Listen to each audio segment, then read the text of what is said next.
Cuando alguien te para en la calle y te pregunta, ¿por qué dicen ustedes los cristianos que la Biblia es la palabra de Dios? ¿Tienes tú las municiones y los argumentos para rebatirlo? Si te para un mormón y te dice, pues que somos dioses, ¿puedes tú mostrarle algún versículo en la Biblia demostrando la divinidad de Cristo y de que no somos dioses? Y es importantísimo que todos los cristianos, en el mundo que nos encontramos, del ateísmo, del escepticismo y del agnosticismo, materialismo, humanismo, evolucionismo y todos los ismos e ideologías que hay, que entendamos claramente qué es la Biblia. Miren ustedes, si yo pongo la Biblia del lado derecho y pongo a la izquierda las doctrinas y convenios y la perla de gran precio del libro de los mormones, el Ramayana o los Vedas de la India, el Menji Chu Tsiu Da Huese de Confucio, el Tripitaka y el Lotus de Buda, el Corán del Islam y la Biblia del lado derecho, ninguno, escuchen esto, ninguno de los libros que se consideran sagrados tiene las evidencias científicas, arqueológicas, antropológicas, genéticas, físicas, históricas, literarias, poéticas, psicológicas, sociológicas que tiene la Biblia. La Biblia es un libro indiscutiblemente singular y no existe en los billones de volúmenes de literatura en el mundo entero algún libro que se le pueda comparar. Actualmente tengo ya 35 años, no de edad, ¿verdad? Ni de convertido, de predicar y dar este mensaje a las naciones del mundo. En estos 35 años, Dios es testigo de que he retado a científicos, ateos, agnósticos, escépticos, físicos, matemáticos, ingenieros, políticos, presidentes, gobernantes, con esta pregunta: ¿alguno de ustedes me puede presentar un libro mejor que la Biblia? En estos 35 años que tengo en el radio, en la televisión, no he encontrado, ni creo que nadie se atreva a decirme, este libro es mejor que la Biblia, porque si lo hiciera, demostraría la ignorancia que tiene de las Sagradas Escrituras, las cuales trato de demostrar en esta mañana. Si nosotros ponemos realmente del lado derecho a Jesucristo y ponemos aquí junto a Mahatma Gandhi, a Confucio, a Buda, al Ramayana, al Maharaji Chachi Kukulachi y a todos los filósofos orientales que se dicen dioses, no hay ningún líder religioso en toda la historia del ser humano que se compare con Jesucristo. Jesucristo volvió locos a los psiquiatras en la cruz. Acabo de ver un reportaje de la Asociación de Psiquiatría de un país sudamericano donde me invitaron, acabo de regresar de Guayaquil, donde fue un grupo de psicólogos los que me invitaron a darles conferencias a psiquiatras y a psicólogos acerca de las evidencias que quiero compartir. Y me decían muchos psiquiatras, las condiciones emocionales y sentimentales y las reacciones de Cristo en la cruz no eran de un ser humano, eran de un Dios. Ningún ser humano bajo esa presión, bajo esas circunstancias y bajo el medio ambiente donde él creció y se desarrolló, podía haber respondido como respondió desde esa cruz. Las palabras que expresó en la cruz y la forma como él vivió. Nadie en la historia pudo tampoco decir, yo soy el camino, yo soy la verdad y yo soy la vida eterna. Cuando yo leí Juan 14:6, porque mi hermano Alejandro fue el que me guió a mí a Cristo con unos misioneros y gracias a él yo soy cristiano, cuando me enseñaron 14:6 de Juan, yo llegué a una conclusión. Ni Buda, ni el Che Guevara, ni Marx, ni Friedrich Nietzsche, ni Jean-Paul Sartre, ni los grandes hombres de Dios que se consideran los iluminados, nunca leí la historia de todos ellos, ha dicho, yo soy el camino, la verdad y la vida. Ahora, todo pudo haber quedado con esas palabras. Y cualquiera podría decir, bueno, yo también puedo decir de repente que soy Dios. Fue lo que dijo el Dalai Lama en 1992 al Papa Juan Pablo II. Y cuando vi en el periódico que el Dalai Lama le dijo al Papa que él era Dios, le mandé un correo a la embajada de China preguntándole, ¿nos puede usted anunciar cuándo se va a morir y resucitar? Porque si usted dice que es Dios, usted tiene el control de la vida. Y Jesucristo dijo, es necesario que el hombre, el Hijo del Hombre, sea muerto, perseguido y vituperado, y a los 3 días se levante los muertos. Cuando tomó la última cena, Cristo sabía que era la última cena, que no volvería al otro día volver a comer con sus discípulos. Y así fue como les dijo, este pan y esta copa que vamos a beber, no la van a comer ustedes ni a beber hasta que estemos todos juntos en el reino de Dios. Él estaba perfectamente consciente a qué había venido y exactamente el día, la hora, los minutos y los segundos en que le quitarían la vida y la ofrecería para pagar por nuestros pecados. Veamos en primer lugar la evidencia de la singularidad de la Biblia. Apunten ahí número 1, la singularidad. La Biblia fue el primer libro en haber sido escrito en la imprenta de Gutenberg, 1455. El primer libro que se haya impreso en una imprenta fue la Biblia y se llamó la Vulgata Latina, que fue traducida posteriormente por un monje llamado Jerónimo. La Biblia es el libro más vendido, más publicado, más traducido a más idiomas, a más de 4,850 idiomas y dialectos que ningún otro libro jamás en la historia. En 1986 se había traducido la Biblia a 6,700 lenguajes que por los traductores Wycliffe. Y actualmente, si tú buscas, por ejemplo, como me dijo una vez un ateo, Homero escribió la Ilíada y la Odisea, y le dije, cítame los libros de los griegos, la época de oro de los griegos, dime cuándo se escribió el Corán, el Islam, las traducciones de los sumerios, dime lo que tú quieras. De la Biblia hay 13,000 copias manuscritas del Nuevo Testamento, 8,000 de la Vulgata Latina y 1,400 en el original griego y hebreo. Simplemente en 1948, para que vean cómo la gente habla sin hablar, en 1948 se descubrieron los rollos del Mar Muerto, que se llaman los rollos de Qumran, donde vivió un grupo que se llamó los esenios. Muy bien, en estos rollos que se encuentran en el museo, mi esposo y yo los vimos en Jerusalén, cuando vayan a Jerusalén, en el museo, se encuentran y están extendidos exactamente como fueron escritos por los profetas hebreos, y es exactamente lo que está escrito en la palabra de Dios que nosotros tenemos. Así que cualquier duda que exista de que la Biblia fue adulterada, que fue aumentada, etcétera, etcétera, ahí se encuentran los documentos originales. Ahora bien, en el último siglo, la Biblia ha comenzado a traducirse, que la Biblia del joven, la Biblia de la esposa, la Biblia de los jóvenes, etcétera, etcétera, y todas las traducciones modernas están de alguna u otra manera alteradas por la Sociedad Bíblica Internacional. ¿Por qué?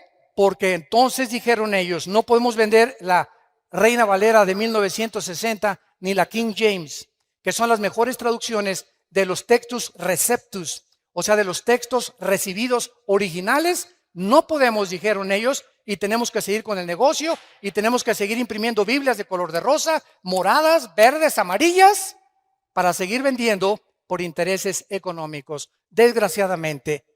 Entonces, una de las peores versiones que hay se llama la Nueva Versión Internacional, que sustrajeron 26 versículos del Nuevo Testamento. Yo no se lo recomiendo a nadie. Entonces, esto nos muestra claramente, ¿verdad?, el ataque que la Biblia tiene Por ejemplo, después de su muerte, un hombre que se llamó François Voltaire, en 1778, un ateo agnóstico que persiguió a la Biblia y a los cristianos en Francia, dijo lo siguiente antes de morir: la Biblia jamás podrá, después de mi muerte, pasar a la historia y nadie la volverá a publicar. Cuando se murió, la casa de Voltaire se convirtió en la imprenta más grande de Biblia de Europa. Coincidencias del destino. Veamos a continuación su unidad. La Biblia es un compendio de 66 libros. Vean esto, son 66 libros que hacen un solo compendio. Estos 66 libros fueron escritos en 1500 años. En 1500 años.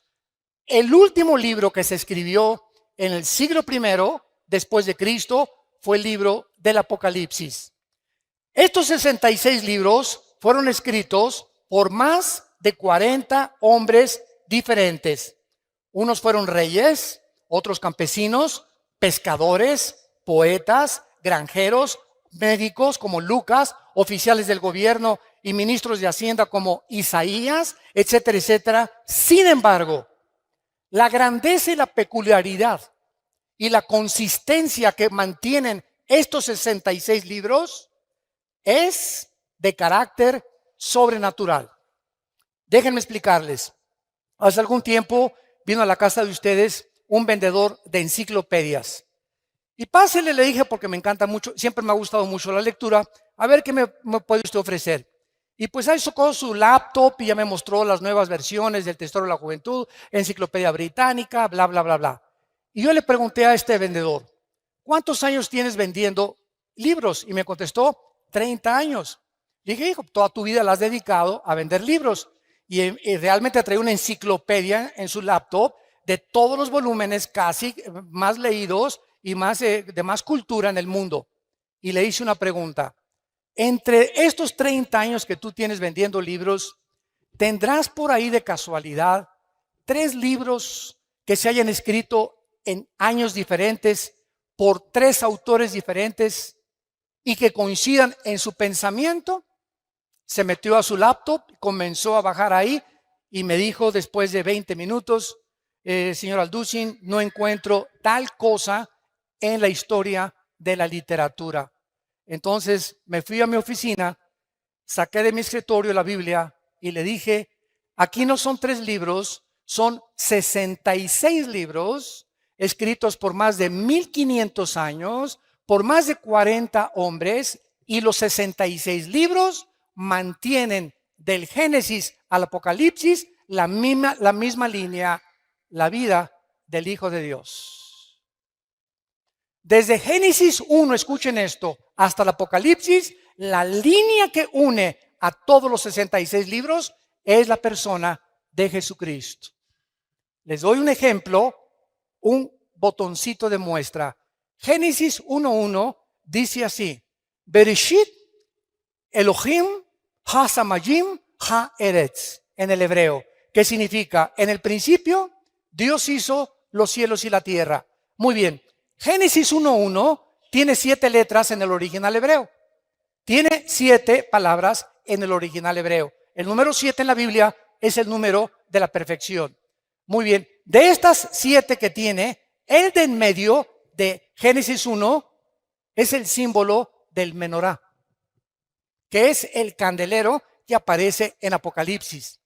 Y si tú te metes en una computadora, como lo hicieron en 1990-95, judíos expertos matemáticos en computación descubrieron que cada 7 letras en el original hebreo aparece el nombre Yeshua, que es Jesús.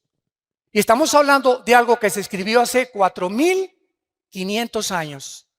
Por más que hubieran tenido computadoras y hubieran sido genios de la literatura, nadie podía haber acomodado tal fraseología en la Biblia, la palabra de Dios.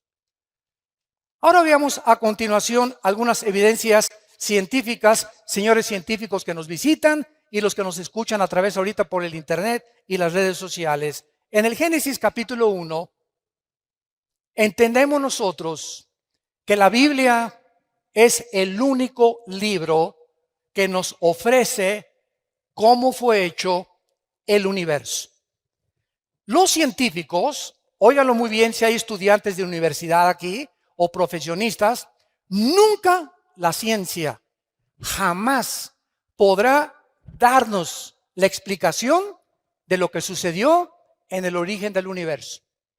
Porque para que sea científico tiene que ser repetitivo. Nadie nos podrá explicar de dónde venimos.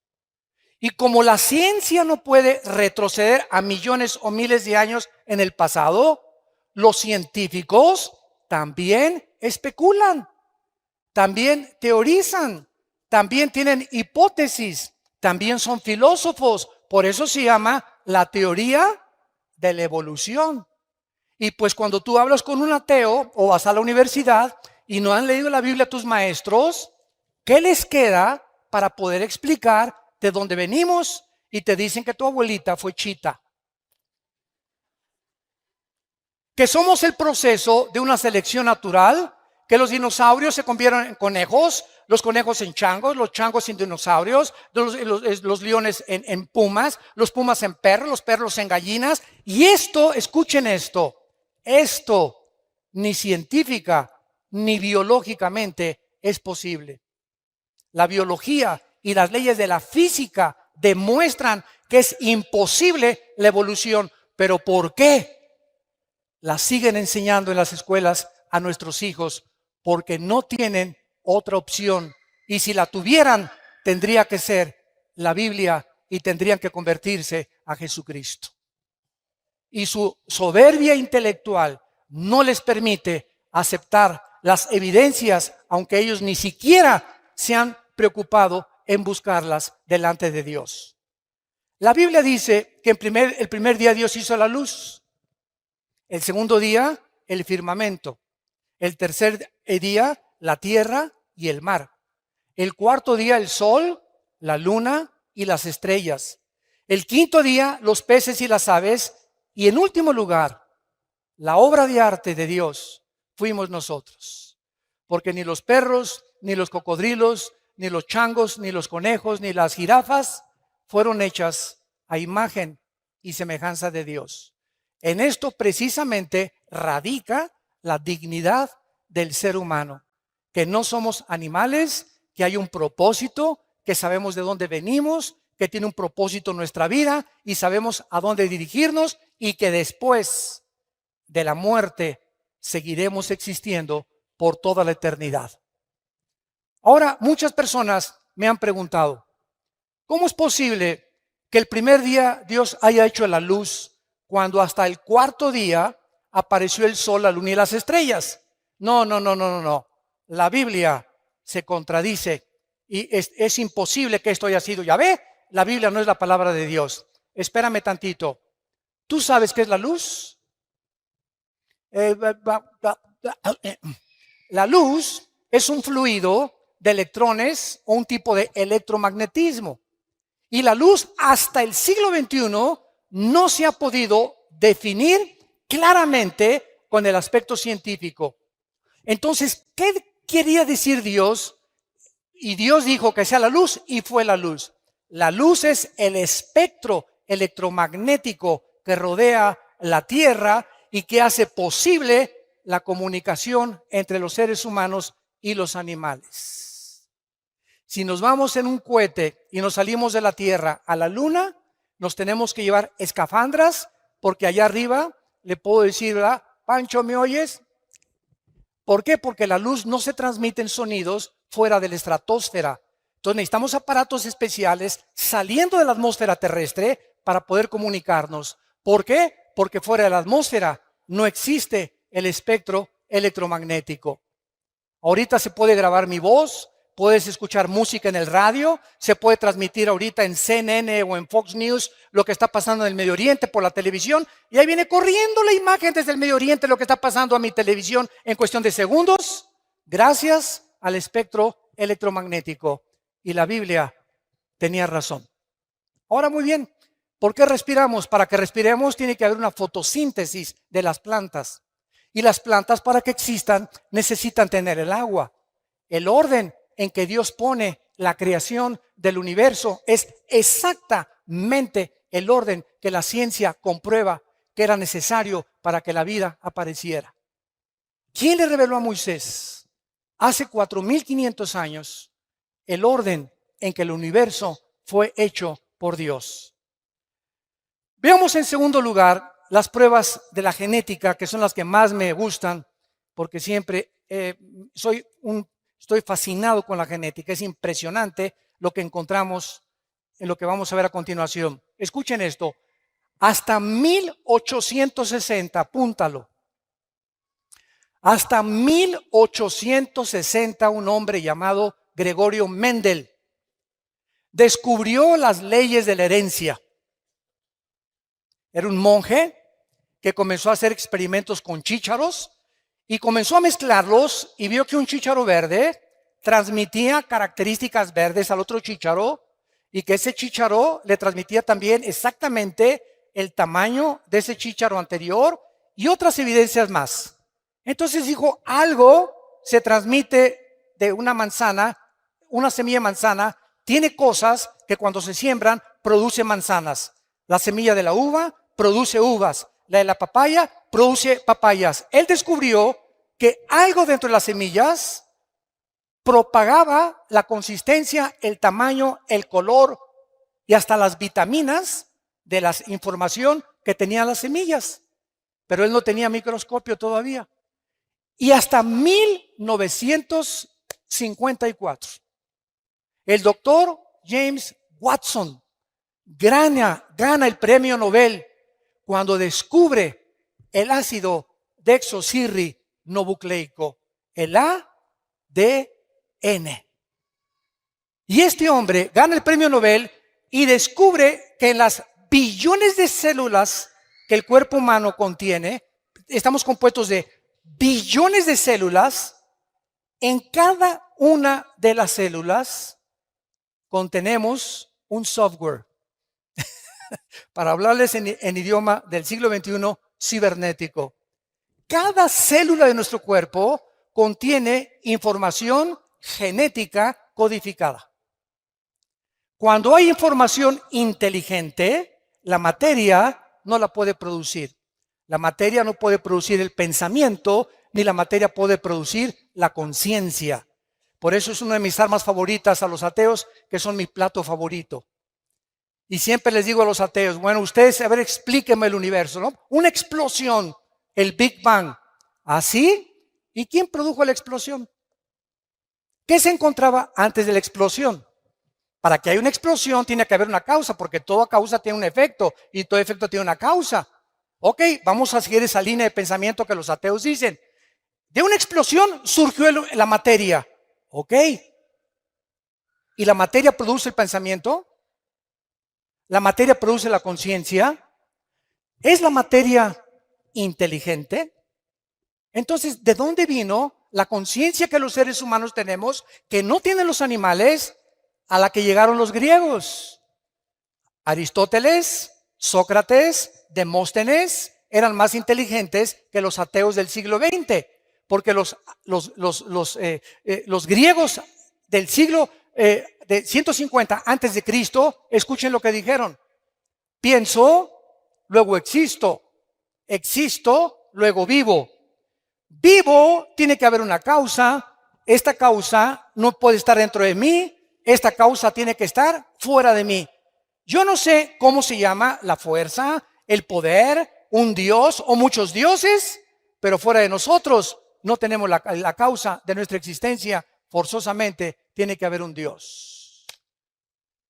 Es increíble que la filosofía del siglo XX no haya superado la filosofía del siglo de oro de los griegos. Los griegos, siguiendo una línea de lógica elemental, concluyeron que tiene que haber un Dios, tiene que haber un principio y tiene que haber un final, por la misma lógica del razonamiento que Dios nos ha dado. Ahora bien, cuando nosotros vemos en Génesis 1, versículo 11 y 12, las leyes de la genética, que antes de 1860, estamos hablando casi 5,000 años antes de que se descubrieran las leyes de la herencia y casi 6,000 años antes que se descubrieran las leyes del código genético hereditario o el ADN en 1954 por el doctor Watson y el doctor Crick, que fue una pareja de científicos. Dice así la Biblia: después dijo Dios, Génesis 1, versículo 11, produzca la tierra hierba verde, hierba que dé semilla, árbol de fruto que dé fruto, según su género, que su semilla esté en él, sobre la tierra, y fue así. Produjo pues la tierra hierba verde, hierba que da semilla, según su naturaleza, árbol que da fruto, cuya semilla está en él, según su género, y Dios que era bueno. Versículo 21, y creó Dios los grandes monstruos marinos y todo ser viviente que se mueve, que las aguas produjeron según su género, y toda ave alada según su especie, y vio Dios que era bueno. Cuando nosotros leemos esto en el siglo XXI, otra vez, y la Biblia se adelantó al periódico y a los descubrimientos científicos de mañana en la mañana. La Biblia es más moderna que el periódico de mañana en la mañana. La Biblia ya establecía las leyes de la genética, que una semilla de uva tiene un código genético que determina que cuando se siembre crezca no como plátano, ni como naranja, ni como papaya, sino que crezca con las características de la información que ahí le pusieron el que creó esa semilla. Y además esa semilla trae características antioxidantes para que los seres humanos cuando coman uvas sepan que están tomando antioxidantes. A las semillas de las naranjas tiene un código informativo, un software que Dios les puso para que cuando se siembre den exactamente según la naranja, las características de la naranja, las vitaminas de la naranja, el color y el tamaño de la naranja, y no plátanos ni papayas. Y cuando Dios hizo al ser humano con espermas del género masculino y a la mujer con cromosomas del género femenino. Y encontramos algo maravilloso, que Dios, les he preguntado esto a mucha gente, ¿quién piensan ustedes que fue primero, el hombre o la mujer? Y todos contestan y voltean a ver a su mamá. Todos aquí, no hay nadie que no haya tenido mamá. No, entonces me contestan, es lógico que Dios haya hecho primero a la mujer. Sin embargo, la Biblia no nos lo explica de esta manera. Y cuando se descubren las leyes de la genética, nos sorprendemos las evidencias científicas, no teorías, con que está avalada y respaldada el registro de la palabra de Dios. ¿Se acuerdan cuando Dios creó a Eva? ¿De dónde la sacó? Muy bien. Primero Dios hace al hombre. Agarra el polvo de la tierra, así de lodo nos hizo a nosotros, varones. Así de lodo a los hombres, ¿verdad? Así toscos, bruscos. Y ya después de que hace a Adán como una estatua, Dios hace esto. Y Adán recibe algo que no recibió Chita, ni los gorilas, ni los rinocerontes, ni los pájaros, ni los perros, ni los gatos. El hombre recibe el aliento directo, infundido de Dios, porque dice Eclesiastés 3:11 que Dios pone desde ese momento la eternidad en el corazón humano.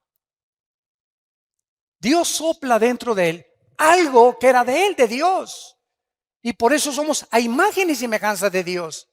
Y después de que Dios crea a Adán, pues lo lleva al huerto y lo pone a labrar el huerto y a poder sembrar en el huerto. Trae a todos los animales para que les ponga nombre.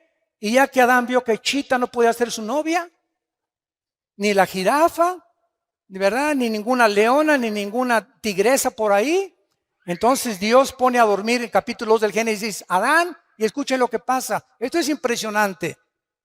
Adán duerme y Dios dice en la Biblia que saca una de sus costillas, porque la palabra en el hebreo es selah, que significa costilla. Y de esa costilla, de ese material genético, saca al hombre. Muy bien. El hombre, para que entendamos esto, tiene dos cromosomas, X y Y. Los que son médicos aquí nos lo pueden confirmar. El hombre tiene X, Y. La mujer tiene dos cromosomas sexuales XX. La mujer no tiene el cromosoma que determina el género masculino. Cuando mi papá tuvo relaciones con mi mamá, el esperma que ovuló o fertilizó el huevo de mi mamá fue un Y y yo nací varón. Porque si hubiera sido el X, hubiera nacido mujer. Entonces, el cromosoma Y determina el género de los hombres. Y los hombres poseen ese cromosoma que las mujeres no tienen. Las mujeres tienen XX. Muy bien. Si Dios hubiera sacado a la raza humana del material genético de la mujer, la raza humana no se hubiera podido reproducir. Porque precisamente es en los huesos, en la médula de los huesos, donde se produce la sangre. Y es precisamente en la sangre donde viene la diferencia entre los cromosomas del hombre y la mujer. Si vas a un consultorio médico, a los laboratorios del Chopo, por ejemplo, y te hacen un examen de sangre, te dicen si eres hombre o mujer. En la pura sangre nada más. Ahora, pasaron miles de años y se le aparece el ángel a María. Y le dice a María, vas a ser mamá. Y María se espanta.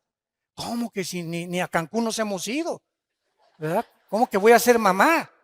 Espérame tantito, no te me adelantes, y estamos comprometidos, no nos hemos casado. Y además, la ley judía dice que si yo me embarazo antes de casarme, hasta pedradas me pueden matar. Y el ángel Gabriel, en Lucas 1 y en el Evangelio de Mateo, le dice a María, María, no te preocupes, Dios va a engendrar en tu vientre a un hombre llamado, y le vas a poner por nombre Jesús. Ni José ni tú le van a poner el nombre. Y sabes una cosa, María, que ese ser que van a nacer no va a ser engendrado por José. José no se va a meter contigo. Muy bien, hace 2000 años que fue escrito esto en el Nuevo Testamento, nadie entendía por qué Cristo tenía que nacer virginalmente. ¿Por qué José no podía tener relaciones con la Virgen María? Simplemente porque el cromosoma Y de José venía infectado desde Adán. Porque por un hombre entró el pecado y el pecado se transmitió a través de toda la raza humana hasta nosotros. Todos los seres humanos, todos sin excepción, desde Adán, hemos nacido infectados por el pecado. Carlos Marx le decía la lucha de clases. Sigmund Freud, el problema del Medio Oriente y la sexualidad infantil. William Shakespeare, el defecto trágico. Y muchos hombres han tratado de por qué el hombre es contradictorio en su comportamiento. ¿Por qué esa conducta autodestructiva con la cual nacemos? ¿Por qué a los niños no les enseñas a portarse mal? Desde que están chiquitos, un niño al año y medio es el más grande dictador de su casa. Un niño al año y medio, a los 2 años, ¿verdad? A los 3 años, no quiero mi juguete, quiero el de Pepito. No se hace eso, niño, no me hace berrinchito. Y vemos que hay algo dentro del ser humano que va en contra de toda autoridad, de todo lo que se les dice. Y se les enseña a portarse bien, porque el mal nacimos con él. El mal, como la Biblia lo explica claramente, de nosotros viene por herencia desde Adán hasta nuestros días. Entonces, vemos que las evidencias genéticas, físicas de la creación de la Biblia son maravillosas y que podemos nosotros, a través de esto, darle una respuesta al ser humano para que el ser humano pueda entender por qué la Biblia es el libro de los libros.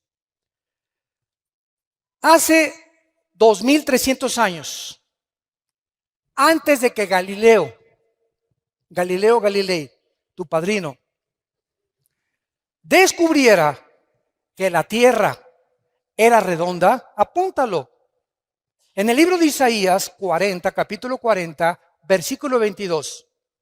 2300 años antes que Galileo, la Biblia ya decía que la tierra era redonda. Hay una ley en la física, todos ustedes que son de carácter universitario de la preparatoria, que se llama la ley de la entropía. Y todos ustedes, si ya pasaron la secundaria a la preparatoria o están en la universidad, forzosamente tienen que conocer que hay una ley que rige a todas las demás leyes, que se llama la ley de la primera y la segunda ley de la termodinámica. ¿Qué establecen estas leyes físicas? Precisamente que todos los procesos físicos, todos los sistemas ordenados, tienen con el tiempo a desordenarse. Nunca, nunca, nunca del desorden surge el orden. Esto es antifísica, sino que del orden surge el desorden. La evolución enseña que de lo menos vamos a más. Y la Biblia enseña que fuimos coronados como la creación máxima de Dios y estamos como los cangrejos en lugar de evolucionar. Claro que hemos evolucionado tecnológicamente y científicamente como criaturas físicas y como criaturas intelectuales, pero como seres humanos hemos hecho el ridículo porque estamos en el siglo XXI y ahorita, en noviembre del año 2015, el mundo está a punto de entrar a una tercera guerra mundial.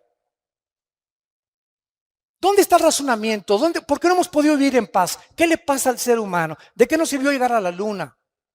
Y los experimentos y los descubrimientos, todo eso ha ensoberbecido al ser humano. Simplemente, profesando ser sabios, se hacen necios.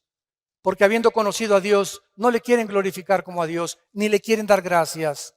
El ser humano está envanecido en sus razonamientos. Su corazón ha entenebrecido y nos hemos creído dioses. Y por eso el mundo se encuentra como se encuentra. Por eso Estados Unidos legalizó el aborto en 1973. En junio de este año legalizaron los matrimonios gays, que es el síntoma más grande de descomposición de la familia en el mundo entero y de una nación. Porque la nación la forman las familias y las familias forman las naciones. Si la familia se desintegra, la nación no tiene ningún futuro. Y este es el punto al que hemos llegado porque no hemos querido aceptar a Dios. Antes de que las leyes de la entropía y de la termodinámica se descubrieran en el libro de Hebreos, capítulo 1, la Biblia escribió hace 2000 años la primera y la segunda ley de la termodinámica. Señores astrónomos, astrofísicos y físicos matemáticos que nos están escuchando en este momento. Y eso no te lo enseñan en tu universidad ni en tu escuela. Les da vergüenza reconocer que hay libros que superan los libros de física del siglo XXI del ser humano. Dice Hebreos 1, versículo del 10 en adelante. Y tú, oh Señor, en el principio fundaste la tierra. Los cielos son obra de tus manos. Ellos perecerán, mas tú permaneces. Todos ellos se envejecerán como una vestidura. Como un vestido los envolverás y serán mudados, pero tú eres el mismo y tus años no acabarán. Exactamente lo que estas leyes establecen, que todo se descompone, todo se oxida, todo se termina, todo se arruina, todos tenemos que meterle mantenimiento a un edificio, mantenimiento a mi coche, mantenimiento a mi persona. Estamos nosotros muriendo celularmente cada segundo. Todo el universo que está a nuestro alrededor está en proceso de descomposición. El Sol pierde millones de toneladas masa cada segundo, tal como la Biblia lo anunció hace 2000 años. Los cielos se envejecerán, todo se echará a perder, pero tú, Señor,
Señor, eres el mismo a través de la historia.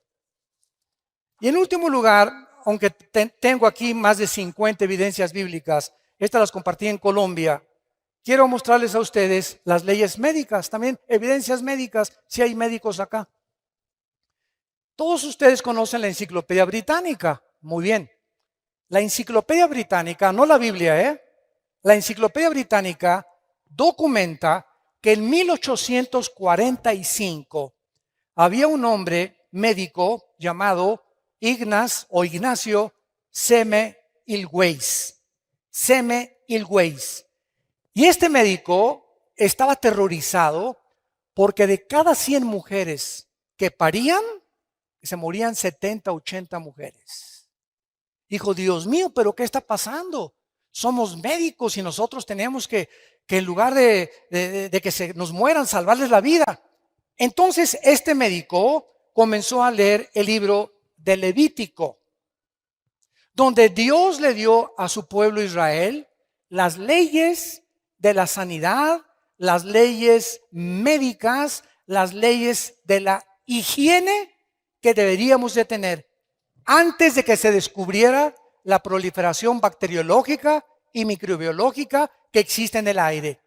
Por ejemplo, si tú ves a un perro que se hace chis en la calle o que se hace excremento en la calle, ese excremento tiene millones de bacterias que comienzan a subir en el aire y no las vemos. Y tú pasas y haces y respiras y ahí te estás metiendo, ¿verdad? Cantidad de bacterias a tu organismo, cantidad de microbios en tu organismo.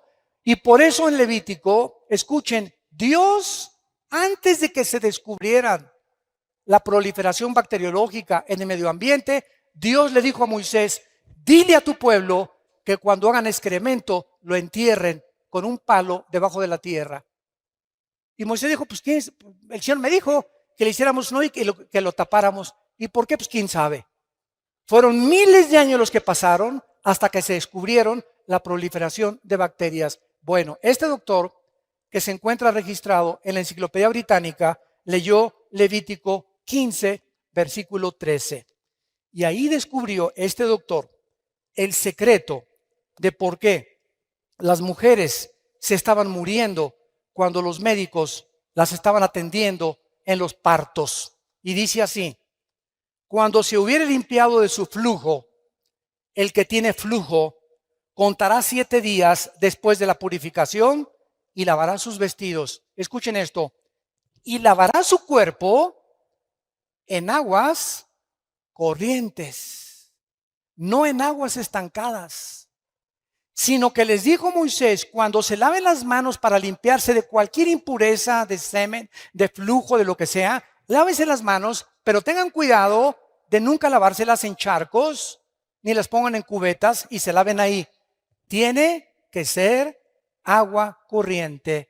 Y entonces el doctor Semmelweis, registrado en la Enciclopedia Británica, les recomendó a los doctores que se lavaran las manos antes de atender a las mujeres que iban a parir. Y el índice de mortalidad se redujo el 80%. Estaban ellos con sus manos de los tacos del pastor después, se metían a tratar de sacar a los bebés, infectaban a las mujeres y las mujeres se morían por infecciones de la cantidad y millones de bacterias y microbios que tienen las manos. La Biblia tenía razón y ya nos daba, antes de que se descubrieran las leyes de higiene, para que nosotros entendiéramos que ahorita que tú te vas y vas a comprar un taco, asegúrate de lavarte las manos. A sus hijos no los dejen sentarse a la mesa sin lavarse las manos y se van a ahorrar muchísimo dinero en gastroenterólogos y en problemas de cólicos y de retortijones y que hermano sácame este espíritu de retortijón que tengo aquí, etcétera, etcétera, y no te voy a sacar nada. Lo que pasa es que no has entendido que Dios ya nos hace responsable. Él nos dice nuestra responsabilidad. No se va a bajar el ángel Gabriel a lavarnos las manos. Esto forma parte de nuestro ritual diario. Me levanto, me lavo las manos. Antes de comer me lavo las manos. Voy a cocinar, me lavo las manos. Nunca le compren tacos ni tortas a ninguna persona que ustedes vean que reciben el dinero y que les hacen la comida. Nunca lo hagan. Yo me acuerdo de los famosos esquites que estaban tan ricos ahí en el DF, cuando vivíamos en el DF. Llegaba con la hermana, ¿verdad? Y agarraba el esquite, y agarraba el queso y le hacía el esquite, y con todo, y le cobraba y nos los daba para comer. Y nosotros ahí como si nada, ¿no? Qué cochinada, ¿verdad? Imagínense nada más agarrando todos los billetes y con eso manejando la comida. Entonces, todas estas cosas podíamos nosotros evitarnos cuando la Biblia nos da una evidencia de su inspiración sobrenatural. Y para terminar, ¿sabían ustedes que hasta 1970-80 se descubrieron las leyes del famoso colesterol? ¿Qué es el colesterol? El colesterol, nuestras venas son como tubos. Entonces, el corazón hace eso. Cada vez que hace el corazón, está bombeando sangre. La sangre corre por todas las arterias y todas las venas que llegan hasta la punta de mis pies y recorren hasta la punta de mi cerebro. Entonces, estas mangueras tienen que estar limpias. La sangre tiene que estar limpias. Pero cuando yo como carnitas, qué ricas, ¿verdad? Tacos al pastor, qué ricos. Camarones, qué ricos. Langosta, mucho más. Es la que más colesterol tiene. Y los alimentos que que degustamos y que creemos, ¿verdad?, que son buenísimos. Bueno, por ejemplo, un muchacho de 20, 25 años se puede comer 3 tacos al pastor a la semana y su condición física la va a resistir. Pero si pasamos de los 40 o llegamos al 5.º piso ya pasamos del 5.º piso, ¿verdad? ¿Qué es lo que hay que hacer? Cuidar nuestra dieta. Y lo más importante, el colesterol. Muy bien. Si yo no cuido el colesterol y como mucha grasa animal, o mucha carne, por ejemplo, o muchos camarones, o muchas cosas que Dios prohíbe en Levítico capítulo 11, mis venas, la tubería, se comienzan a bloquear. Entonces se aprietan las venas y el corazón hace...